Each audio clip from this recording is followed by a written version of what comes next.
About that time, there arose a great disturbance about the way. A silversmith named Demetrius, who made silver shrines of Artemis, brought in a lot of business for the craftsmen there. He called them together along with the workers in related trades and said, "You know, my friends, that we receive a good income from this business, and you see and hear how this fellow Paul has convinced and led astray large numbers of people here in Ephesus, and in practically the whole province of Asia. He says the gods made by human hands are no gods at all. Well, there is danger not only that our trade will lose its good name, but also that the temple of the great goddess Artemis will be discredited, and the goddess herself, who is worshipped throughout the province of Asia and the world, will be robbed of her divine majesty." When they heard this, they were furious and began shouting, "Great is Artemis of the Ephesians!" Soon the whole city was in an uproar. The people seized Gaius and Aristarchus, Paul's traveling companions from Macedonia, and all of them rushed into the theater together. Paul wanted to appear before the crowd, but the disciples wouldn't let him. Even some of the officials of the province, friends of Paul, sent him a message begging him not to venture into the theater. The assembly was in confusion. Some were shouting one thing, some another. Most of the people didn't even know why they were there. The Jews in the crowd pushed Alexander to the front, and they shouted instructions to him. He motioned for silence in order to make a defense before the people.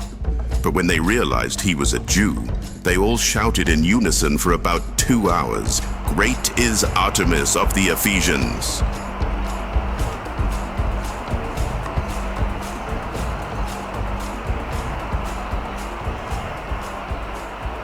The city clerk quietened the crowd and said, "Fellow Ephesians, doesn't all the world know that the city of Ephesus is the guardian of the temple of the great Artemis and of her image which fell from heaven?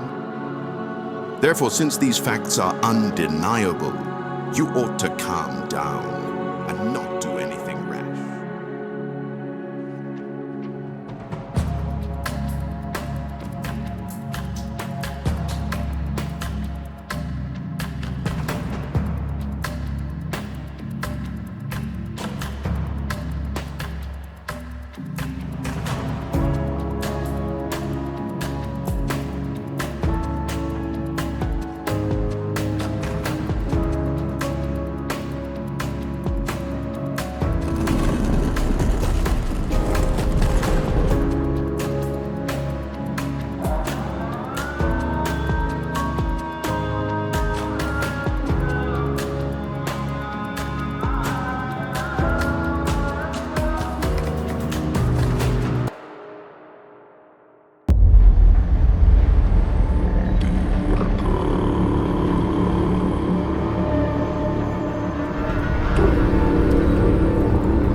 And there came one of the 7 angels which had the 7 vials, and talked with me, saying unto me, Come hither, I will show unto thee the judgment of the great whore that sitteth upon many waters, with whom the kings of the earth have committed fornication, and the inhabitants of the earth have been made drunk with the wine of her fornication.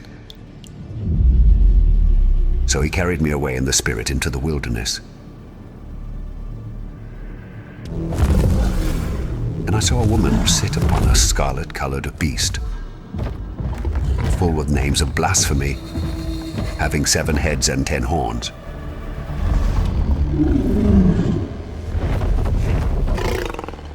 And the woman was arrayed in purple and scarlet color, and decked with gold and precious stones and pearls, having a golden cup in her hand full of abominations and filthiness of her fornication. and upon her forehead was a name written, Mystery, Babylon the Great, the mother of harlots and abominations of the earth.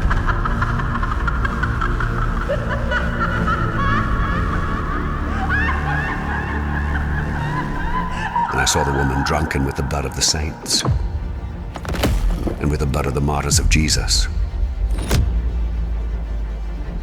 And when I saw her, I wondered with great admiration. And the angel said unto me, Wherefore didst thou marvel? I will tell thee the mystery of the woman and of the beast that carrieth her, which hath the 7 heads and 10 horns. The beast that thou sawest was and is not, and shall ascend out of the bottomless pit, and go into perdition. And they that dwell on the earth shall wonder, whose names were not written in the book of life in the foundation of the world, when they behold the beast that was, and is not, and yet is. And here is the mind which hath wisdom. The 7 heads are 7 mountains, on which the woman sitteth. And there are 7 kings. 5 are fallen,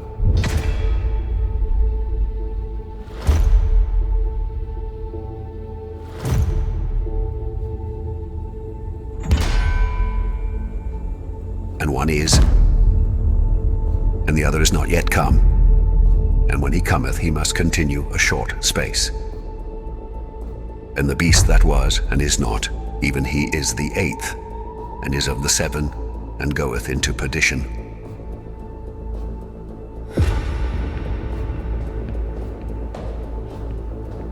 And the 10 horns which thou sawest are 10 kings, which have received no kingdom as yet, but receive power as kings 1 hour with the beast. These have 1 mind, and shall give their power and strength unto the beast. These shall make war with the Lamb, and the Lamb shall overcome them, for he is Lord of lords and King of kings, and they that are with him are called and chosen and faithful.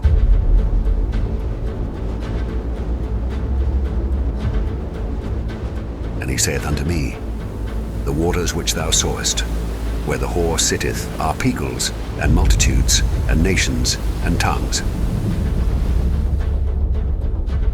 And the 10 horns which thou sawest upon the beast, these shall hate the whore,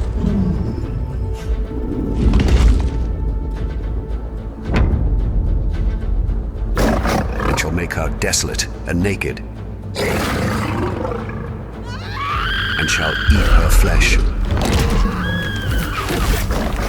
and burn her with fire. For God hath put in their hearts to fulfill his will, and to agree, and give their kingdom unto the beast, until the words of God shall be fulfilled. And the woman which thou sawest is that great city, which reigneth over the kings of the earth.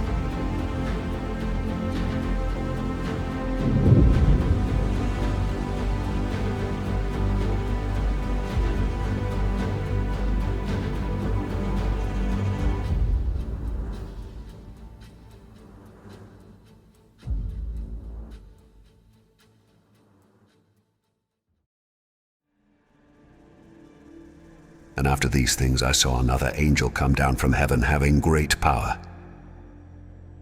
And the earth was lightened with his glory. And he cried mightily with a strong voice, saying, Babylon the great is fallen, and is become the habitation of devils, and the hold of every foul spirit, and a cage of every unclean and hateful bird. For all nations have drunk of the wine of the wrath of her fornication. And the kings of the earth have committed fornication with her, and the merchants of the earth are waxed rich through the abundance of her delicacies. And I heard another voice from heaven saying, Come out of her, my people, that ye be not partakers of her sins, and that ye receive not of her plagues. For her sins have reached unto heaven, and God hath remembered her iniquities. Reward her even as she rewarded you, and double unto her double according to her works. in the cup which he hath filled to her double.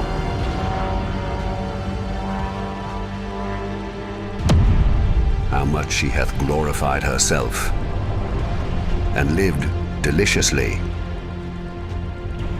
So much torment and sorrow give her. For she saith in her heart, I sit a queen, and am no widow, and shall see no sorrow.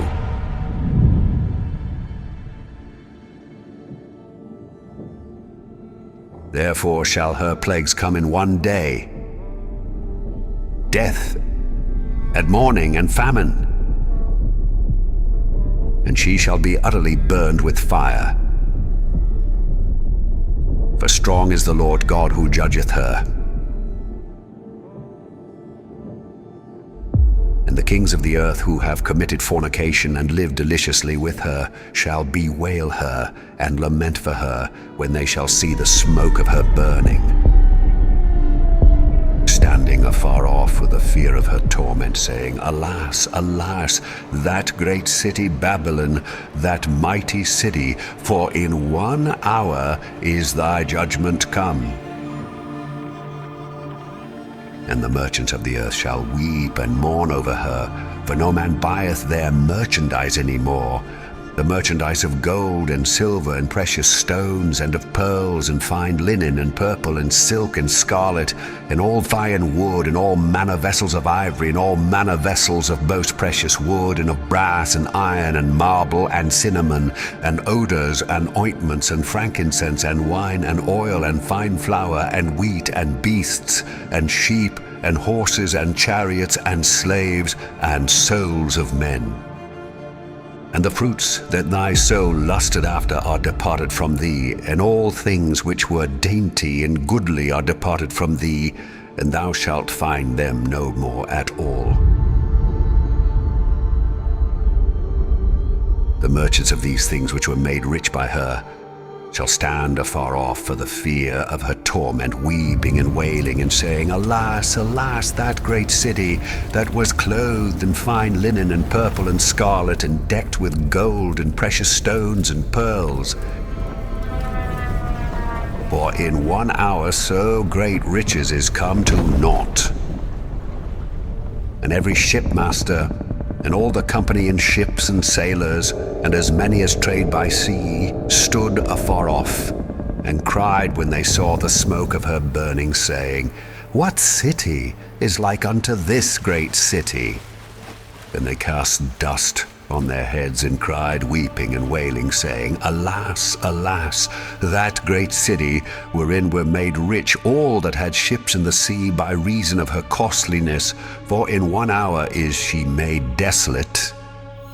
Rejoice over her, thou heaven, and ye holy apostles and prophets, for God hath avenged you on her.